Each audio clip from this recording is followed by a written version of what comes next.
आनंद सत्यप्रकाश विभू आणि आधार नामरूपास बुद्धी न जाणे आणि जाणे त्या स्वपार शुद्ध परमात्मा मीचे असे।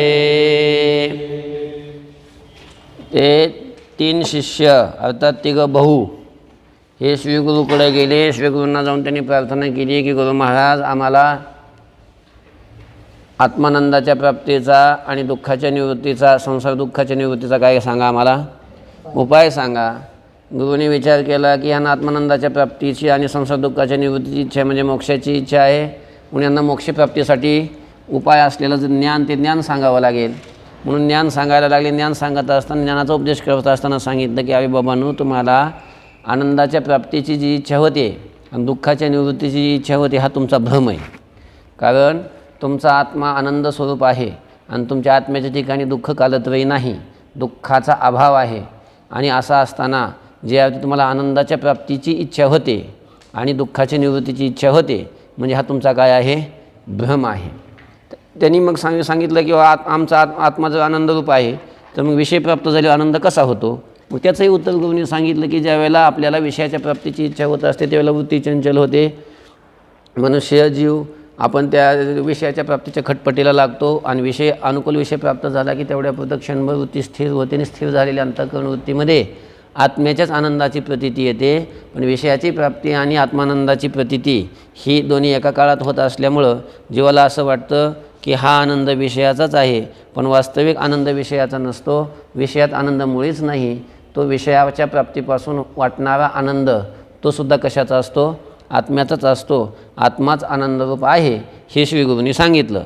तुझा आत्मा आनंदरूप आहे, तू ब्रह्म आहेस आणि ते ब्रह्म आनंदरूप आहे, सांगितलं की नाही। आत्म्यातच आनंद आहे म्हणून तुला आनंदाच्या प्राप्तीची इच्छा व्हायला नाही पाहिजे। तुझा आत्मा आनंदरूपच आहे, आलं लक्षामध्ये। मग शिष्य म्हणतो महाराज तुम्ही सांगितलं मला, काय सांगितलं की आत्मा आनंदरूप आहे म्हणून, विषयात आनंद नाही आहे, आत्म्यातच आनंद, हे मला तुमच्या कृपेनं चांगलं समजलं बघा आणि पटलंसुद्धा की आनंद विषयात नाही, आनंदरूप आत्माच आहे हे तुमच्या कृपेनं मला चांगलं समजलंही आणि ते पटलंसुद्धा, तसा माझा निश्चयही झाला। पण मी तुम्हाला आणखी एक विचारलं होतं की माझ्या ठिकाणी दुःख आहे, संसार दुःख, आणि ते दुःख गेलं पाहिजे, त्या दुःखाच्या निवृत्तीचा उपाय मला सांगा असं विचारलं होतं। त्याचंही तुम्ही मला उत्तर सांगितलं होतं की अरे बाबा की तुझ्या ठिकाणी दुःख कालत्रयी नाही म्हणून सांगितलं होतं का नाही। तू आत्मा आहेस, तुझा आत्मा ब्रह्मरूप आहे आणि त्या ब्रह्मरूप आत्मेच्या ठिकाणी दुःखाचा कालत्रयी संबंध नाही, दुःखाचा अभाव आहे असं सांगितलं होतं, आहे का नाही, सांगितलं होतं की नाही। मला आठवतं आहे ते, आणि तुम्ही जे सांगितलं होतं ते समजलं मला, पण ते पटतच नाही हो, कसं तरीच वाटतं मला ते ऐकून की माझ्या ठिकाणी संसार दुःख नाही म्हटल्यावर, आहे का नाही। कसं तरी वाटण्यात, तसं तुम्ही गुरु आहात, मी शिष्य आहे आणि तुमच्या वचनावर विश्वास बसायला पाहिजे सांगितल्यावर तुम्ही, आहे का नाही। पण माझा विश्वासच बसत नाही, काय करू, माझं दुर्दैव आहे, माझं फुटकं कपाळ आहे, माझा विश्वासच बसत नाही। आणि विश्वास न बसण्याचं कारण एक आहे, काय कारण एक आहे की माझ्या ठिकाणी प्रत्यक्ष संसार दुःख प्रतीतीला येते, प्रत्यक्ष संसार दुःख दिसतंय, अनुभवाला येतं आहे, आणि तुम्ही म्हणता तुझ्या ठिकाणी संसार दुःखच नाही।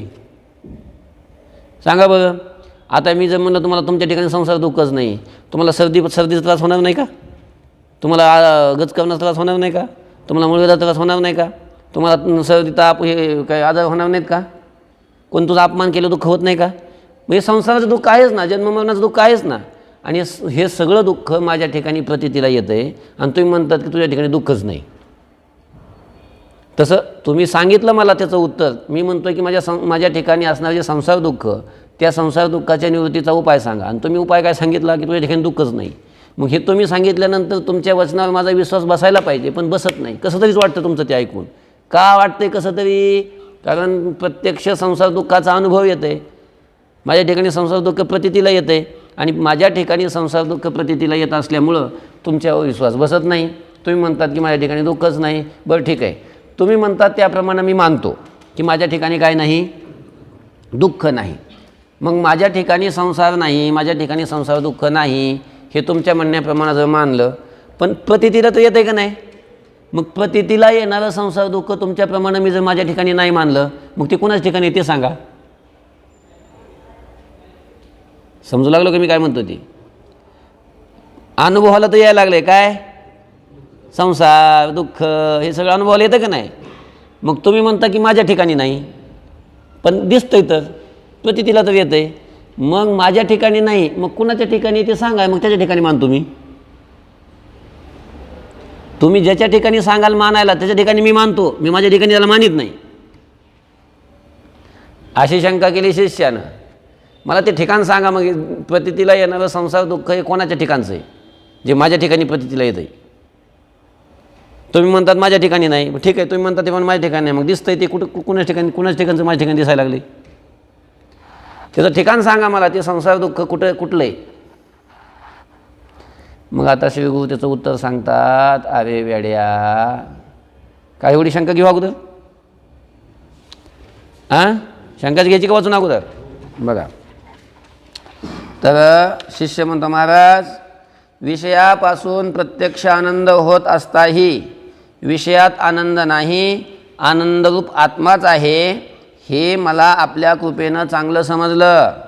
म्हणजे आत्मा परमानंदरूप ब्रह्मरूप आहे हे निश्चित झालं. पण माझ्या ठिकाणी जन्म मरण दुःख स्वरूप असणाऱ्या संसाराची निवृत्ती व्हावी म्हणून मी प्रार्थना केली होती. आणि त्याचं समाधान तुम्ही काय सांगितलं की तुझ्या ब्रह्मरूप आत्म्याच्या ठिकाणी दुःखरूप संसार मुळीच नाही असं समज. काय सांगितलं तुम्ही? की तुझा आत्मा ब्रह्मरूप आहे आणि त्या तुझ्या ब्रह्मरूप आत्म्याच्या ठिकाणी संसार दुःख मुळीच नाही आहे असं समज. हे तुमचं उत्तर. आता हे जे तुम्ही उत्तर सांगितलं त्यावर माझा विश्वास असला पाहिजे हो, पण काय करू, दुर्दैवानं मला कसंच वाटतंय. प्रत्यक्ष संसाराची प्रतीती आहे ती जर माझ्या ठिकाणी क्षणभर आपल्या आज्ञेप्रमाणे मानली नाही तर संसार प्रत्यक्ष दिसतोच आहे, त्याची काहीतरी वाट लागली पाहिजे. तर मग तो कोणाच्या ठिकाणी आहे ती कृपा करून सांगा. ज्याच्या ठिकाणी संसार आहे असं आपण सांगाल त्याच्या ठिकाणी तो मानून मी आपल्या ठिकाणी तो संसार मानणार नाही अशी शंका केली लक्षामध्ये. मग आता याचं उत्तर श्रीगुरु, शंका समजली का सगळ्यांना? शंका समजली का?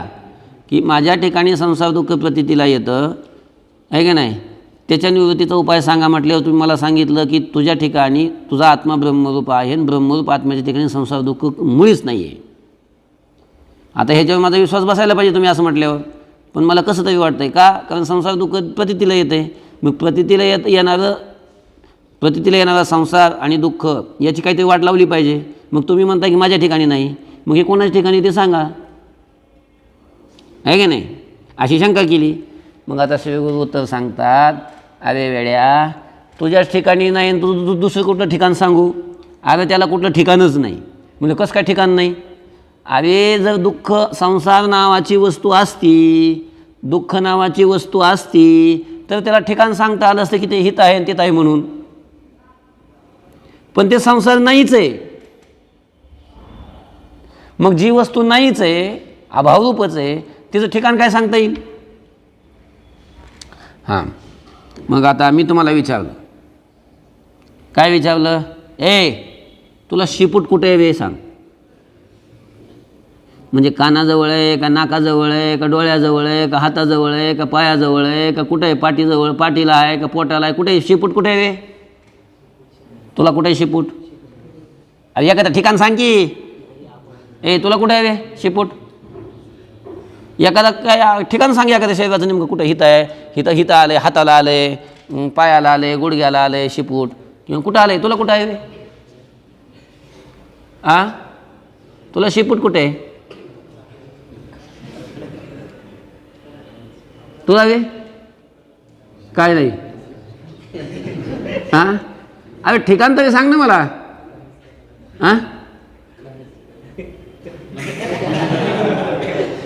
ठिकाण कसं काय सांगता येईल, त्याचं स्थान कसं काय सांगता येईल? जर शिपूट असतं तर म्हणता आलं असतं ते हाताजवळ आहे, पायाजवळ आहे, कानाजवळ आहे का? पण शिपूट नाही. मग जी नाहीच वस्तू त्याचं स्थान सांगता येईल का?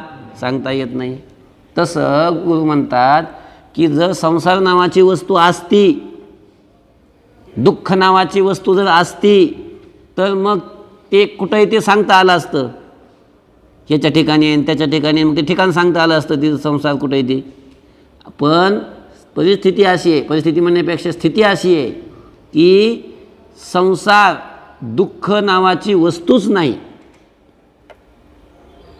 संसार नावाची वस्तू जन्मालाच आलेली नाही. तसं शिपूट तुम्हाला आलंच नाही, तसं संसार झालाच नाही. मग सांगायचं काय ह्याच्या ठिकाणी त्याच्या ठिकाणी? हे गुरूंचं उत्तर आहे. आणि हे उत्तर आहे आजातवादाच्या दृष्टीनं. कोणाच्या दृष्टीनं? आजातवादाच्या दृष्टीनं. आजातवाद म्हणजे जात म्हणजे जन्म, म्हणजे नाही, संसार जन्माला नाही, अशा प्रकारचं जे प्रतिपादन करणं असतं, मत असतं, त्याला आजातवाद म्हणतात. संसार नावाची वस्तू जन्मालाच आली नाही. समजते का? हां, जन्मालाच नाही संसार, संसार झालाच नाही, दुःख झालंच नाही. मग त्याचं ठिकाण काय सांगायचं आहे? त्याचं स्थान कसं काय सांगता येईल? वंद्यापुत्र कुठं राहतो रे? भाग आहे तू सांग. वंद्यापुत्र कुठं राहतो? हां, वंद्यापुत्र कुठे राहतो रे? वंद्यापुत्र म्हणजे काय माहिती आहे का तुला? वांजबाईचा पुत्र. कशी बाई? वांज असलेली. वांज म्हणजे जिला डझनवर पोरं झाली तिला वांज म्हणते काय? वांज म्हणजे कोणाला म्हणतात? जिला संतान झालं नाही, जिला पुत्र झाला नाही, तिला काय म्हणतात? वांज म्हणतात मराठीत, साध्या भाषेत. तिलाच वंध्या म्हणतात. तिलाच काय म्हणतात? वंध्या. मग अशा वंध्येचा पुत्र कुठं राहतो? कोणत्या गावात राहतो? कोणत्या घरात राहतो? रघुनाथ तू सांग. जाऊ दे, ह्यांना काय मला सांगता येत नाही. हां, सांगत नाही? येऊ काय? कुठे राहतो? वंद्यापुत्र कुठे राहतो? सांग बघा कल्याण. सांगत नाही? काय नाही? काय नाही? वंद्यापुत्रच नाही. काय नाही? वंद्यापुत्र झालाच नाही, तर त्याला कुठे राहतो काय सांगता येईल? त्याला गाव सांगता येईल का? त्याचं घर सांगता येईल का? त्याची खोली सांगता येईल काय? काय सांगताच नाही त्याच्याविषयी काही. कुठे राहतो ते? तसं श्री गुरु म्हणतात, जसा वंद्यापुत्र झालाच नाही म्हणून त्याचं स्थान सांगता येत नाही, तसं हा संसार झालाच नाही म्हणून त्याचं स्थान सांगता येत नाही. संसार नावाची वस्तू झालीच नाही. त्याच्यामुळे तू जे म्हणतोस ना की दुःख मग माझ्या ठिकाणी नाही, संसार माझ्या ठिकाणी नाही, मग तो कुठे आहे ते सांगा. अरे ते झालंच नाही तर कुठं त्याचं स्थान कुठं सांगू? श्री गुरु हे तर उत्तर देतात. कळलं का? याला आजातवाद म्हणतात. आजातवाद. बघा आता श्री गुरु काय म्हणतात? हे शिष्य, आता ह्याचं उत्तर आम्ही सांगतो, परंतु ते समजणं कठीण आहे. बघ जरा, समजायला कठीण आहे. समजलं तरी पटायला तर लई कठीण आहे.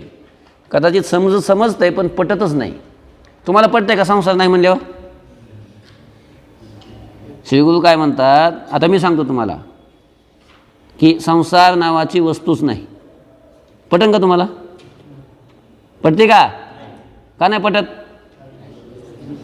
हां, काय दिसतंय? कुठं आहे? हा, मग तसंच ना. मग ते एक तर समजत नाही, समजलं तरी काय होत नाही, ते पटत नाही. पटायला कठीण आहे म्हणतात गुरु.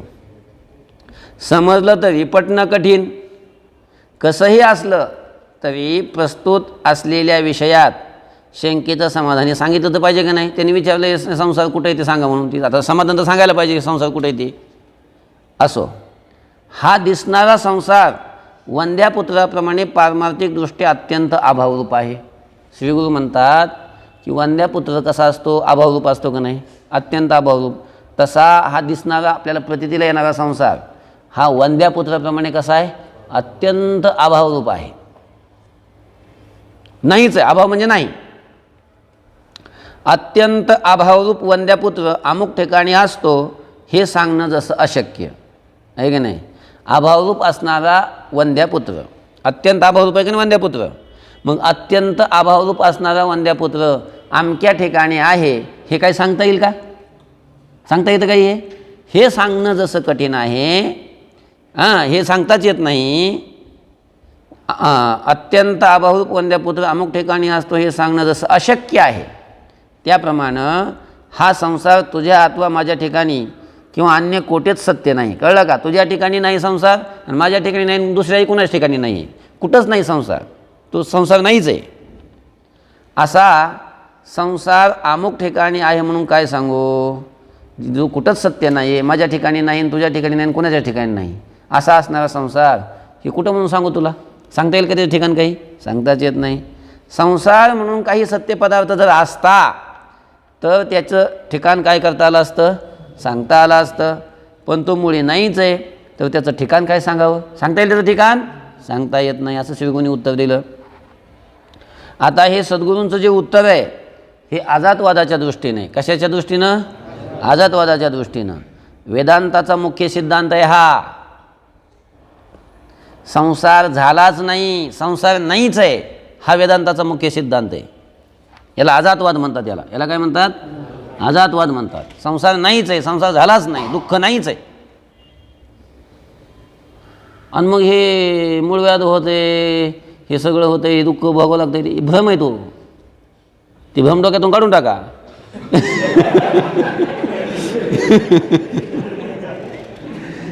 म्हणजे हा नाही, हसण्यासाठी नाही, त्याच्यासाठी तर शिकायचं आहे सगळे.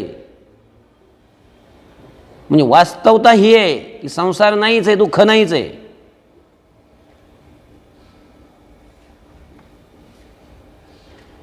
वेदांताचा मुख्य सिद्धांत परमात्मा काय झालं? हे सद्गुरूंचं उत्तर आजातवादाच्या दृष्टीनं आहे. वेदांताचा मुख्य सिद्धांत परमात्म स्वरूपाच्या ठिकाणी जगतादी संसार कालत्वे झालाच नाही असा आहे. काय आहे वेदांताचा मुख्य सिद्धांत? काय आहे? परमात्मा फक्त आहे सत्य, आणि त्या परमात्म स्वरूपाच्या ठिकाणी हे जगत्वय किंवा हा सगळा संसार कालत्वयी, म्हणजे पूर्वी नाही, आता नाही, पुढं होणार नाही कधी. याला कालत्वयी म्हणतात. कालत्वयी संसाराचा अभावच आहे, झालेलाच नाही संसार. हा वेदांताचा मुख्य सिद्धांत आहे. समजते ना? वेदांताचा मुख्य सिद्धांत परमात्म स्वरूपाच्या ठिकाणी जगतादी संसार कालत्वयी झालाच नाही असा आहे. यालाच आजातवाद असं म्हणतात. त्याला काय म्हणतात? आजातवाद. पण तो आजातवाद पटण्या इतका परमभाग्याचा श्रद्धावान कोण आहे? पण पटतो का हा? कारण त्याला लय भाग्य लागतं. गुरुने सांगितलं की संसार नाहीच असं सांगितलं, लगेच तसा निश्चय व्हायला लय पुण्य लागतं त्याला, लय भाग्यवान लागतो त्याला. गुरुनी सांगितल्याबरोबर लगेच तशीच वृत्ती झाली आणि तसाच निश्चय झाला, लगेच झाला मुक्त. मुक्त व्हायला काय लागतंय? फक्त हे पटावं लागते सांगितलेलं. हे तुम्हाला पटाना म्हणून तुम्ही बद्ध वाटले, तुम्हाला हे पटलं की झालं, झाले मुक्त.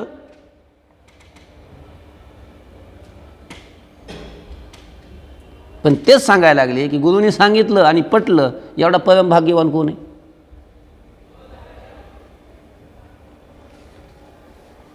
हां. पण आजातवाद पटण्या इतका परमभाग्याचा श्रद्धावान कोण आहे? त्याला श्रद्धा लागते, त्याला गुरुच्या वचनावर.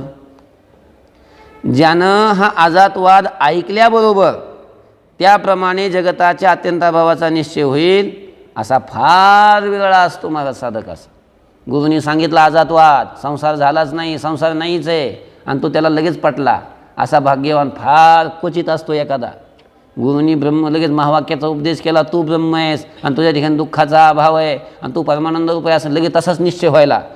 मी माझ्या ठिकाणी दुःखाचा कालत्वयी संबंध नाही आणि मी परमानंद रूप आहे, ब्रह्मरूप आहे, असं लगेच निश्चय व्हायला लय भाग्याचा लागतो. गुरुनी सांगितल्याबरोबर त्याला लगेच वृत्ती तशी होऊन जाते.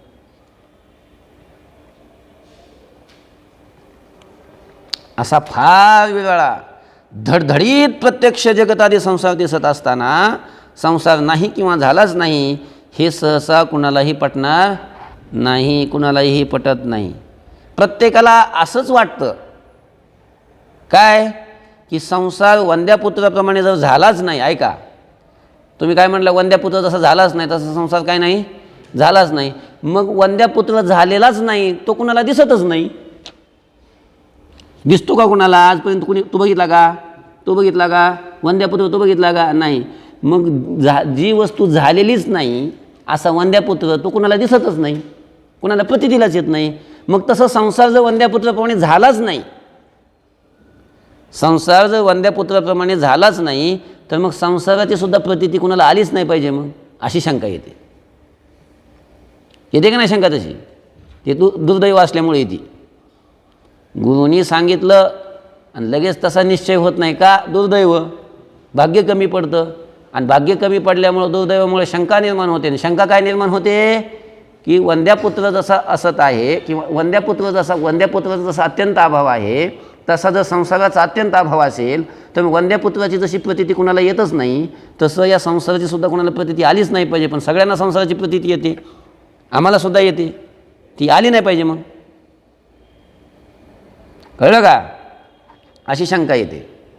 संसार वंद्यापुत्राप्रमाणे झालाच नाही तर वंद्यापुत्र ज्याप्रमाणे कोणाला दिसत नाही त्याप्रमाणे जगताआधी संसार कोणाला दिसूच नाही. मग तो तर सर्वांना प्रत्यक्ष दिसतो. मग संसार झालाच नाही हे कसं काय पटावं? मग याच अभिप्रायानं आता शिष्य काय करणार आहे? शंका करणार आहे. कळलं का? आता शिष्य पुढं शंका करील. ओम शांती शांती.